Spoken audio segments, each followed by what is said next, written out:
Good evening and welcome to Primetime News, coming to you live and direct from the Newsfirst studios here in Colombo. I'm Bernadine Jayasinghe. Let's now take a look at headlines. The Presidential Commission that probed the April 21st attacks ignored facts that could have been discovered, says the Sri Lanka Freedom Party. Contradictory views from the ruling faction.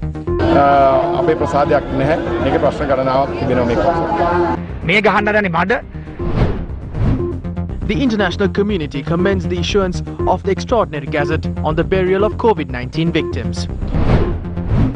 Dairy farmers left helpless after thousands of acres of the Rambukan Oya Forest Reserve were handed over to companies. Inoculation begins with the second batch of vaccines received from India.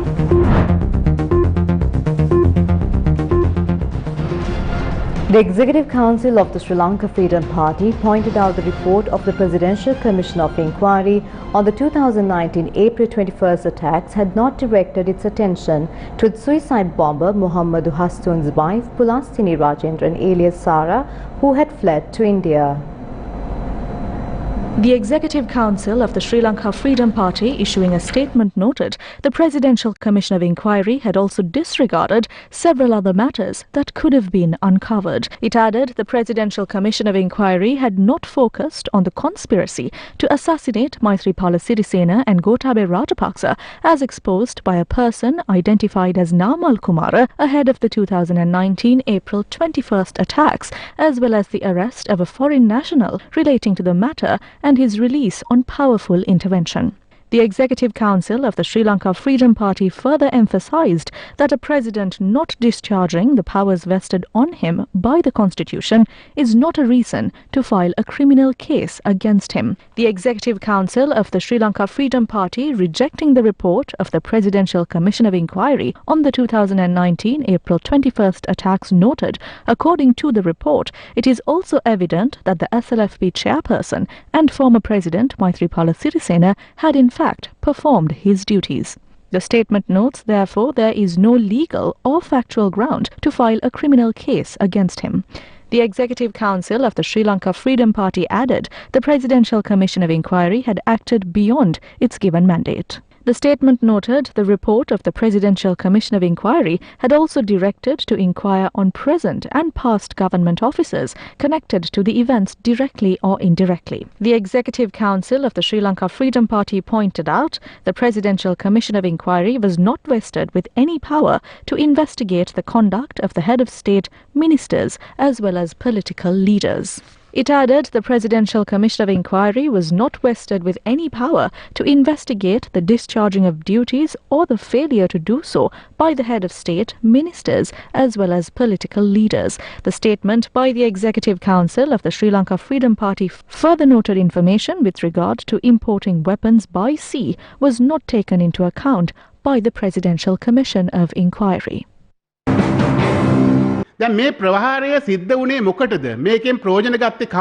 Why did this attack take place? Who benefited from it? The analysis as to how the attacks were carried out is not enough. Who benefited from this? We expressed our dissatisfaction over the investigation that poorly overlooks the mastermind behind the attack. Why was the Zion Church attacked? Is it a Christian denomination belonging to the Catholic Church? Why were hotels attacked? How was it planned? Those who exploded bombs were captured, but no one is talking about the masterminds who managed the bombers.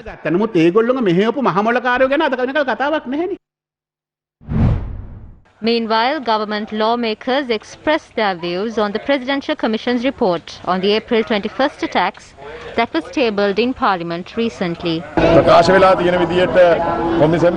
Based on the Commission's report, it seems it was Maithripala, Pooja Jasundra, DIG Deshabandha Thennakon, Nilantha Jayawardena and Hemasiri Fernando who carried out the bombings.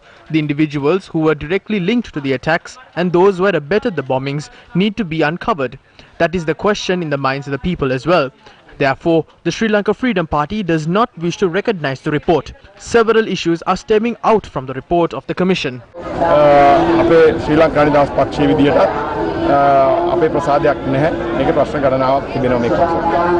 ඒකවල මේ වික්ෂුන් වහන්සේලා මේ වෙනකොට ප්‍රකාශයක් නිකුත් කරමින් යනවා මේ කමිෂන් වාර්තාව වෙනස් කරන්න උත්සාහ කරන්නේ මේ දිත්තපුරසි භාගයේ තියෙන කෙනෙක් කියලා. මම මේ පිළිබඳව මම ප්‍රකාශයක් කරනවා. I cannot comment on that as I am unaware of it. A team of judges have been appointed to investigate this matter, but the role that was expected from them was not fulfilled. That is what we feel. They recorded evidence on this for nearly a year. අපිට පේන්නේ අවුරුද්දක් විතර තියාගෙන මේක ඇහුවා. මේ කන්දක් පිල්ලාලා මේ මී පැටියෙක් බිහි කරා වගේ වැඩක් තමයි මෙතන වෙලා තියෙන්නේ. මේක ආණ්ඩුව ඇතුලේ හිටියද? එහෙම නැත්නම් It does not matter whether the responsible individuals belong to our faction or not. All individuals linked to the April 21st attacks will be punished. We saw that the Sri Lanka Freedom Party had said that it refuses to accept the report. But we wish to remind them that it was not Gotabaya Rajapaksa who appointed this commission. It was Maithripala Sirisena who appointed it.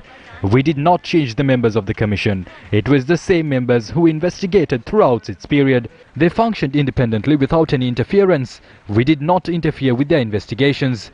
It is this commission that published a report recently. It is the government's responsibility to implement its recommendations. අපි කිසිම දෙයකට ඇඟිලි ගැහුවේ නැහැ. හැබැයි අද ඒ කොමිසමෙන්ම තමයි වාර්තාව දීලා තියෙන්නේ. ඒ වාර්තාව ක්‍රියාත්මක කරන එක රජයේ වගකීම. දැන් ආණ්ඩුවේම පාර්ශව දැන් ශ්‍රී ලංකා නිදහස් පක්ෂයේ වාසුදේව නායකතුමා විවිධ මත ප්‍රකාශ කරනවා. ආණ්ඩුවේ ස්ථාවරයෙන් මොකක්ද ඒ සම්බන්ධ? මේ අදනේ දේශපාලනය කරන්නේ. බෝම්බ පිපිරනකොට The carnage occurred under a government that allowed the bombings to occur by weakening security measures and comprised of individuals who remained at home based on their father's advice, while allowing the people to die during the bombings. Those were the type of leaders who were in that government. Therefore, the law must be enforced in that aspect. The law will be enforced equally under the presidency of Gotabaya Rajapaksa. We will stand up for the proper implementation of the law. Our government does not comprise of individuals who work with an ulterior motive to ensure that the law will not be enforced. We wish to emphasize that. They are trying to sling mud at us. They are trying to sling mud at the individuals who came forward to protect the lives of the people. That is the truth. We will not allow that to happen. I wish to state that with responsibility. ජනාධිපතික මහරහා. ඒින්ද අපිට ප්‍රශ්න නැහැ කවුද මොනවද කියන්නේ කියලා. නීතිය අනිවාර්ය ක්‍රියාත්මකයි. නීතිය ක්‍රියාත්මක වෙන තැන අපි නිවැරදිව එතන හිට ගන්නවා.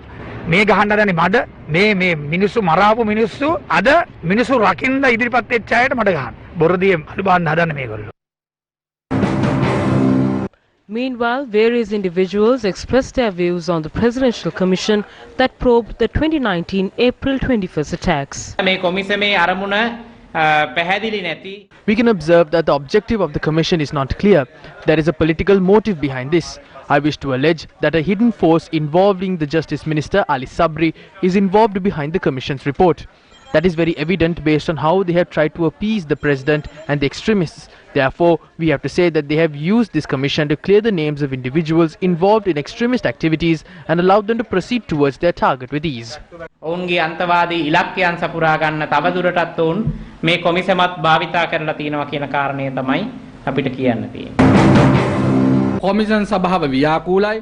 The Presidential Commission is a farce. The contents of its report do not make any sense. We feel that another commission must be appointed to study the Presidential Commission's report and its recommendations.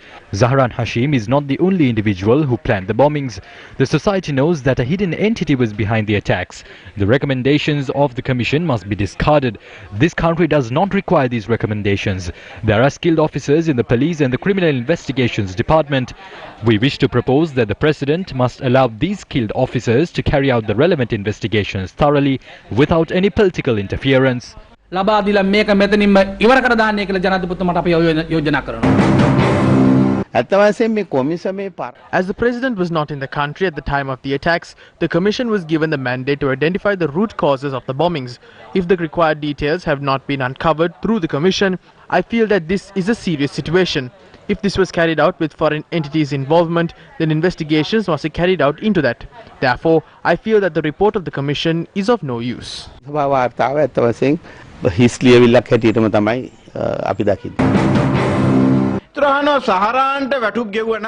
although it was said that Zahran had been offered payments that has not been covered in the report of the Commission. Maithripala Sirisena has been pushed to the wall. He has no option but to remain in the government. If he leaves the government, then he would be sent to prison. The current government must bear responsibility for the April 21st attacks. Against such a backdrop, can we expect the report published by the Presidential Commission to contain the truth?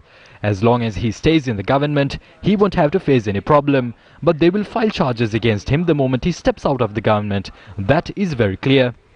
එළියට එන පළවෙනි මොහොතේ මෛත්‍රීපාල සිරිසේන මැතිතුමා වෙනුවෙන් චෝදනා ගුරු කරනවා කියන ඉතා පැහැදිලි.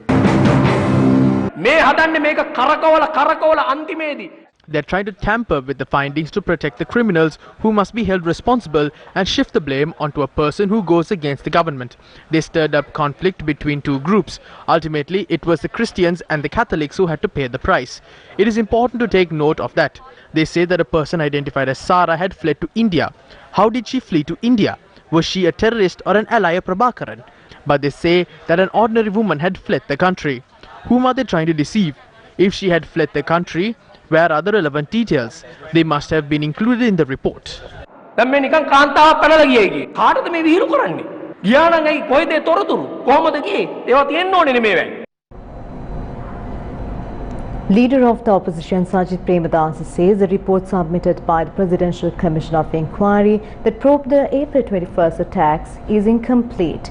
The opposition leader urged the government to table in Parliament the remaining volumes of the Commission report.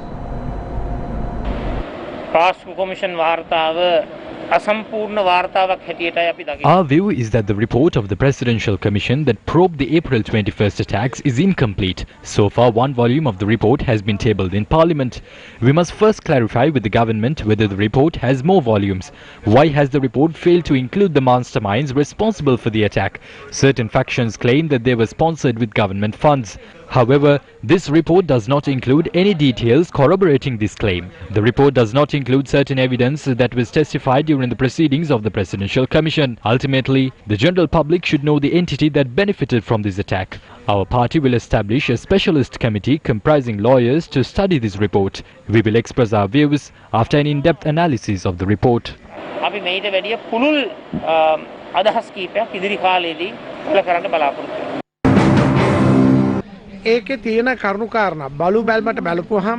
At first glance, we see certain issues emerging from the report. We are not sure as to whether they haven't been able to identify the mastermind behind the attacks or whether they have swept the name under the carpet.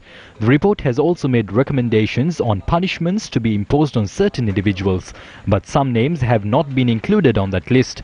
A report will be published after studying the report thoroughly. That is when we would be able to comment on it properly. නමුත් මේක සම්බන්ධ පූර්ණ අධ්‍යයනයකින් පස්සේ අපි වාර්තාව බල දෙනවා. එතකොට තමයි අපිට හරියටම දෙයක් කියන්න පුළුවන්කම තියෙන්නේ. Minister Ranatunga expressed these views in Minuwangada today after attending the Youth Politburo meeting of the Sri Lanka Podujana Peramuna. The minister also spoke about the opportunities that the SLPP had provided for its youth members. ආම්දුරුවරුන් එක්කව කරලා අපි සාකාවල් පීටෙව්වා, සමිති පීටෙව්වා, බලමණ්ඩල පීටෙව්වා. පීටවල ජනාධිපතිතුමා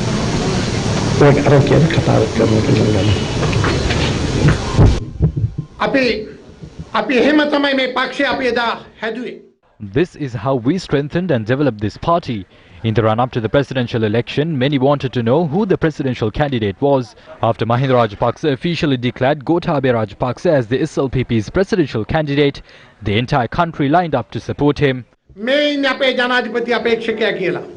මුළු රටම පෙළ ගැහුණ ගෝඨාභය මහත්තයා මේ රටේ ජනාධිපතිවරයා බවට පත් කරන්න.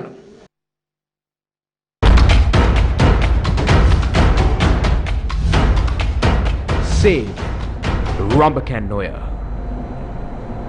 Sri Lanka's resources continue to remain at risk amidst rampant environmental destruction regardless of the topics raised in the political arena of the country. Villagers in the vicinity of the Rambakan Oya who used to engage in animal husbandry have been deeply affected by moves to give away their lands to external entities. They point out that their livelihoods have been affected as they have been deprived of access to these lands as a result of electric fences that have been constructed around them.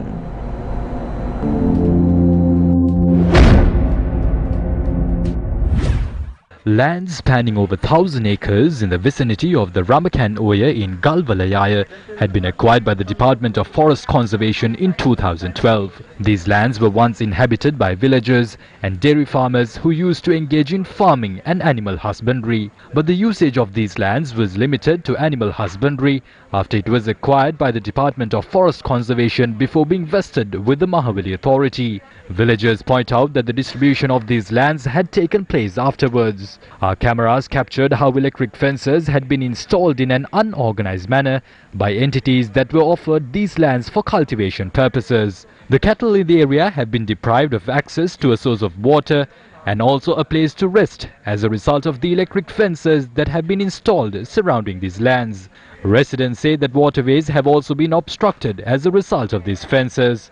Earlier we used to obtain water from the Ratman Ala. Today, electric fences have been installed in the area. As a result, we are unable to provide water to the cattle or engage in animal husbandry.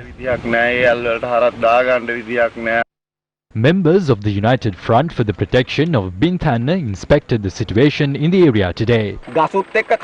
They have sold off the lands with the trees and trapped nearly 6,000 acres of land using these fences. These lands were once the habitat of elephants. They contained water and trees, but today elephants are forced to encroach into the villages. The authorities have installed a fence to protect the people from the elephants, but the elephants destroy them. The new fences are strong. They have been installed by a company.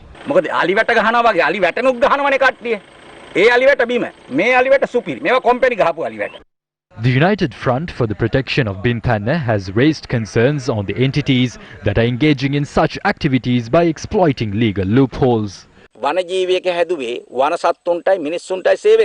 The Department of Wildlife Conservation has been set up to serve the people and the wildlife. The Mahaweli Authority was set up to serve the farmers. But these institutions have been forced to serve these companies after the President declared that his verbal orders can be considered as circulars. The government is now serving companies. Where can the villagers seek for land? Where can they engage in animal husbandry? Where can they engage in cultivation? They've been left helpless as companies have been allowed to acquire these lands. This is a tragedy. We are not willing to retreat in our struggle until we overturn this situation. Animals have been given their habitats. At the same time, the people must be given their lands as well. They said that they ended the war, but now they have begun clearing land. These lands have been acquired by certain politicians under different names. It is these politicians who are behind these activities. The law is enforced on the common man, but the companies get away with it. They are exploiting legal loopholes using their allies. The law will be enforced on the villagers for drawing a small amount of soil from these lands. The government is not meting out justice. The Portuguese, the Dutch and the British came here seeking for small portions of land and ultimately brought the entire country under their rule. Now some entities have acquired 500 or 1,000 acres of land in Pollebadda. The area residents will be unaware of it until the entire village has been taken over by them. For several areas, News First has warned that environmental destruction would force elephants not just to encroach into villages but into cities as well. Recent incidents in Hambantota and Mahiangania are a testament to this warning.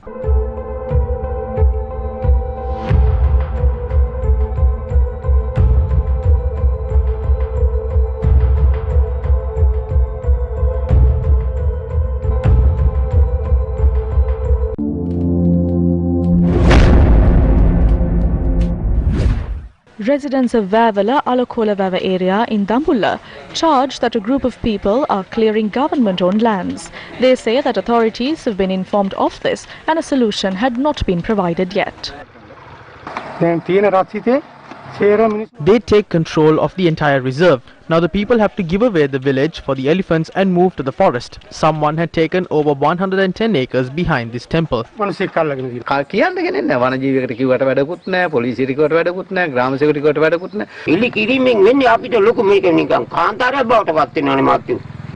Complaints are being lodged with the relevant authorities regarding the sale of government-owned lands to external parties, while the Department of Wildlife and Forest Conservation, together with the divisional secretaries, hold custody of these lands.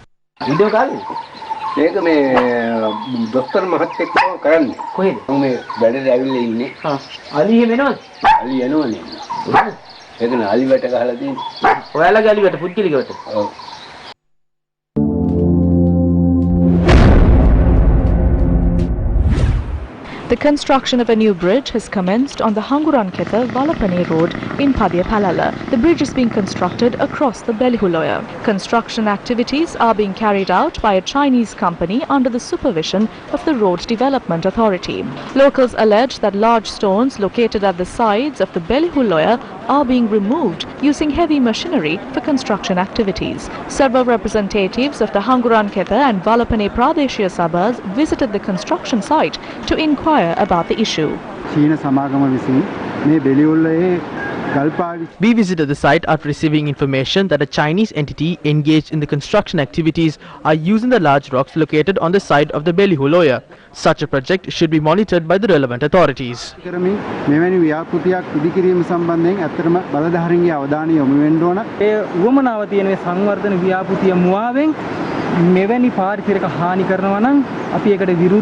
Locals had recorded footage via telephone of factions breaking large rocks located on the sides of the Belihuloya. The group that visited the site inquired about the matter from the officers attached to the respective construction company. Certain employees were carrying out their activities without complying with standard safety procedures.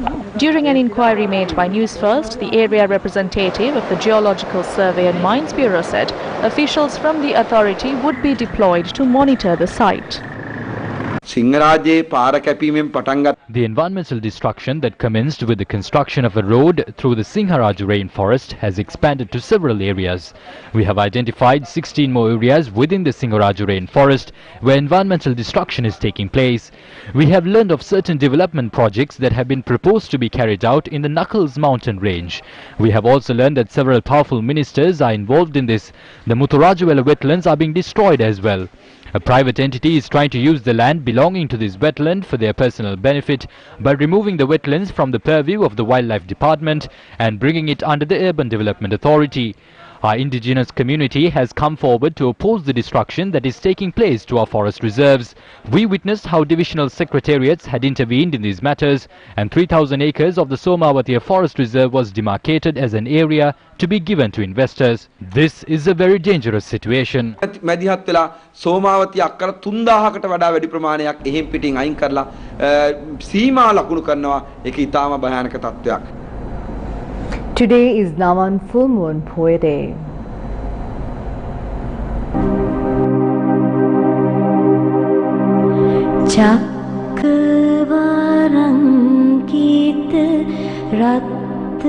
The appointment of the two chief disciples of Gautama Buddha as Agrashravaka, namely Sariputta and Moggallana, took place on a day like today.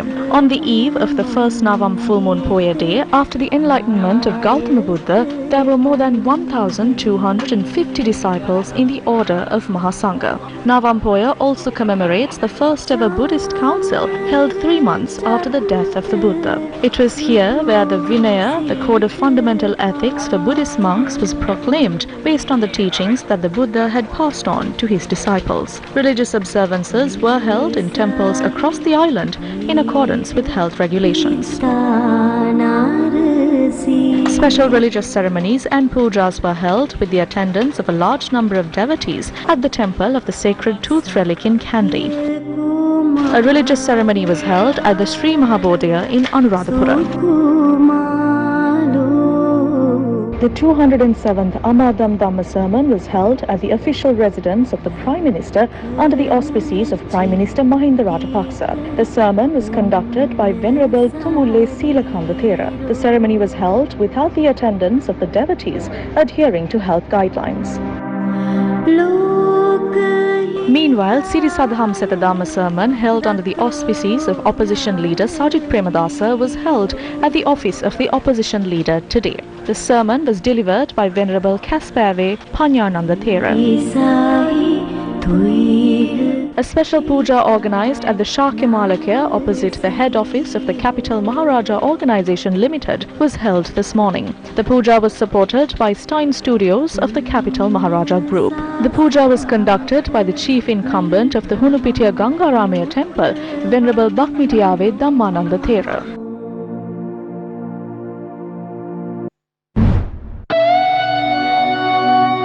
Meanwhile, a GUM and the V-Force team engaged in a project to whitewash the Sri Mangalarama temple in Dehigastana in line with today's Poya Day. The project had taken place with the cooperation of the Kansai and Eslon companies.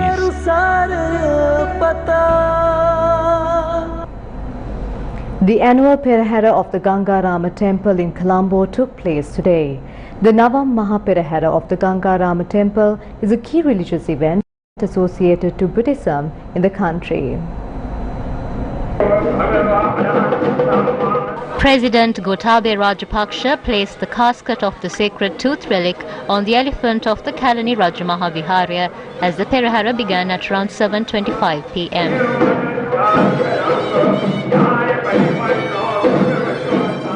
Opposition leader Sajith Premadasa, Speaker Mahinda Yapa Bewardena and United National Party leader Ranil Wickremesinghe were among the individuals present at the occasion.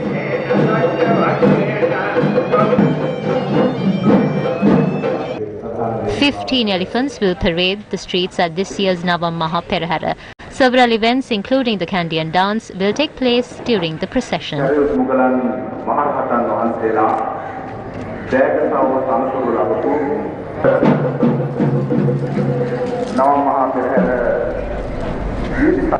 The extraordinary gazette allowing the burial of COVID-19 victims was issued yesterday.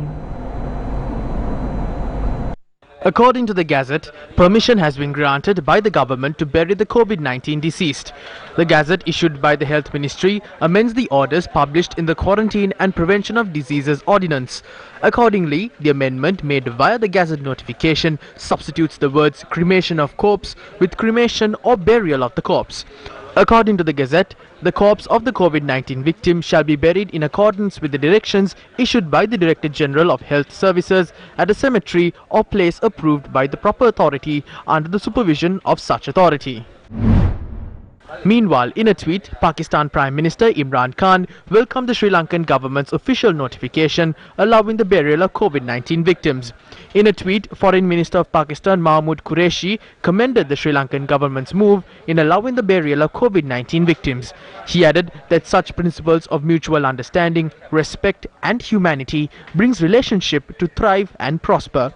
Taking to Twitter, US Ambassador to Sri Lanka, Elena B. Teplitz, also welcomed the government's long overdue move, hoping the change will be implemented immediately to avoid adding to families' suffering as they mourn those who they lost to COVID-19.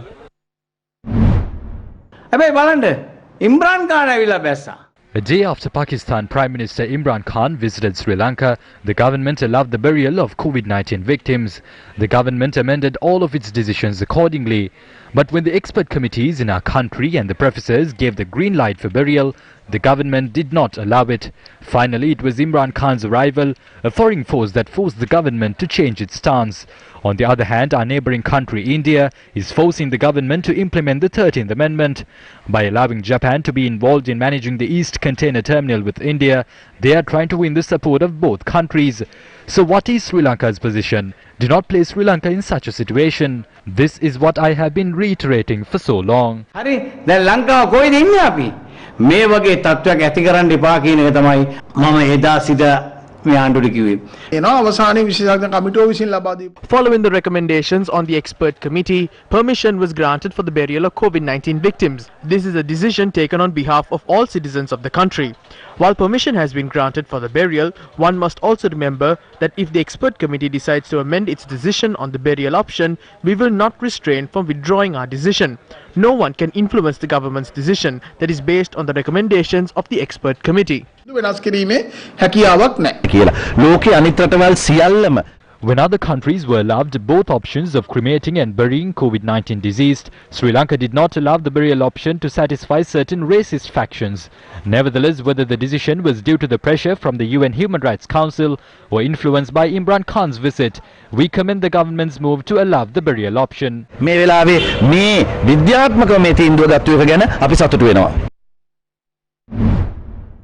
The Sri Lanka Muslim Congress says it's relieved that the government, after a prolonged vacillation, has finally restored the constitutionally protected fundamental, the right for burial of COVID-19 victims and COVID-19 suspected victims. Issuing a statement, the SLMC said, and I quote, It is quite obvious that if not for the inclusion of this matter in the report of the UN High Commissioner for Human Rights and the subsequent inclusion of the matter in the resolution on Sri Lanka tabled by the core group, the deliberate intransigence that resulted in outrageously traumatizing a section of Sri Lankan people would not have been resolved in court. The release added that the concern raised by the Secretary-General of the OIC during the high-level segment and the overwhelming demonstration by almost all the Western states during the interactive dialogue at UNHRC yesterday expedited the process. Sri Lanka is in the process of obtaining loans amounting to $2.2 billion from Chinese banks, according to State Minister Ajit Niwad Cabral. A $1.5 billion swap facility with China's central bank will be finalized soon. So even if we get a swap like what we did the last time, we want to hold it as a buffer to draw on it at any time as a fallback position. So it's going to be very helpful. There's no doubt about it. That's why we are pursuing it. You mentioned that there is a negotiation with the China Development Bank. Could you please give more details? We are working on that because there was originally the discussion for a further loan from the China Development Bank. We will also consider that in the context of our new policy, where we are hoping to improve our inflows with various specific targeted actions. The original was $300 million for this particular period. Altogether 700, no? Initially, it was for 1 billion plus another 200 million equivalent in their currency. That was the total thing. So we got 500 million. In dollar terms, we have been discussing for another 500. And that 200 dollar equivalent in yuan. However, Samagi Janabalawege MP Dr. Harsha De Silva had this to say. Now the issue is that the foreign reserves are draining faster than anybody's expected. We had $5.6 billion when we started out the year in January, and we now have less than $4.5 billion middle of February. Therefore, they need to somehow get more dollars in to be comfortable to make this massive payment that is coming due. They are doing several things. One is they are negotiating this $1.5 billion swap from the People's Bank of China, the China Central Bank. Now I know for a fact that previously when we got a swap from China, it was in RMB, which meant that we could use that swap in order to pay for imports from China. But the issue there is the Chinese exporters are not seeking RMB, they want USD. So therefore, to what extent we can use this money is a question. In addition to that, they are looking for this $700 million facility from the Chinese Development Bank. Now we are told the tenor can be anywhere between 1 to 8 years and the interest rate anywhere between 6 to 7%. That is what the governor himself had said previously, which means that we are adding on further debt in a situation where we are already in a terrible situation in terms of having enough liquid reserves to pay the debt that we owe this year. Treasury Secretary S.R. Artikala says efforts are underway to implement the 1% tax proposed in the 2021 budget for undeclared foreign exchange brought into Sri Lanka. Speaking to News First, the Treasury Secretary said the tax amendments have already been drafted by the legal draftsman and the amendments will be presented to the Cabinet by the 8th of next month. The Treasury Secretary added that he targets to implement the amendments with effect from the 1st of April in line with the new tax year. 4 police officers attached to the Paliagura police station were interdicted following an incident of an assault on a law student inside the police station. Senior DIG in charge of the Western Province, Deshabanda Tennakun, had given the necessary instructions to interdict the police officers in question and launch an inquiry. Accordingly, 1 chief inspector and 3 police constables were interdicted. There was an assault on a young individual inside the Paliagura police station and he was hurt by this assault. The pictures concerning the incident are being circulated on social media. As the Minister of Public Security, I ordered the IGP to interdict the officers involved in the incident and commence an investigation into the incident. I do not accept such behaviors from our side. Therefore, I ordered an immediate suspension of those involved and initiate an inquiry probing into the incident.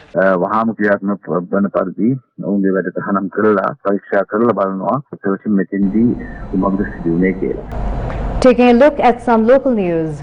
Inoculation commenced in Sri Lanka after receiving the second batch of vaccines from India. The Ministry of Health has decided to inoculate those above the age of 30 living in areas that are at a high risk of COVID-19 in Colombo and Kampaha districts. According to a statement issued by the Director General of the Department of Government Information, the relevant officials have been instructed to identify the areas at risk of the virus. The process of administering 500,000 doses of India's Covishield vaccine commenced today. 14,866 people were vaccinated yesterday, raising the total number of recipients to 393,469 last evening.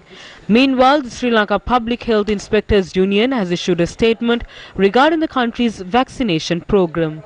The statement notes that health authorities have not chalked up a plan to identify the age limit of the people who should receive the vaccine.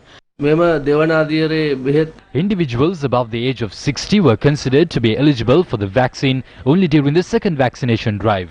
But the vaccination plan was altered due to the ad hoc decisions made by health authorities. Public health inspectors were heavily inconvenienced due to this. The vaccination program was not successful. Therefore, public health inspectors attached to the Kampaha PHI union have decided to withdraw from their involvement in the vaccination program. Meanwhile,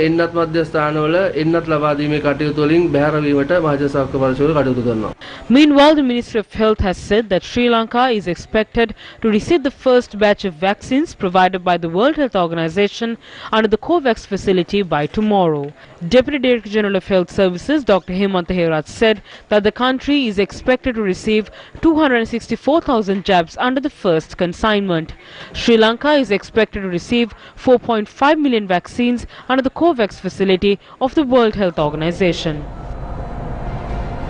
With that, we wrap up Primetime News. I'm Bernadine Jai Singha and the interpreter for tonight is Taraka. Good night. Take care.